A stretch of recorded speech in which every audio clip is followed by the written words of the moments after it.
ஆசியாவின் திருவிளக்கே, அன்னை சிவகாமி பெற்ற ஆசியாவின் திருவிளக்கே.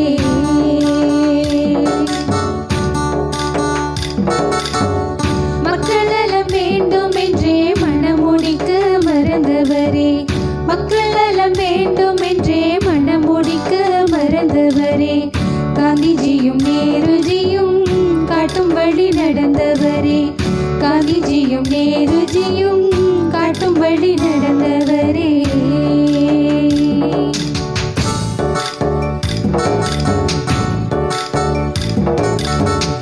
எத்தனையோ தலைவருண்டு இருந்தாலும் உமக்கினையோ, எத்தனையோ தலைவருண்டு இருந்தாலும் உமக்கினையோ, ஏழை மக்கள் வாழ்ந்திட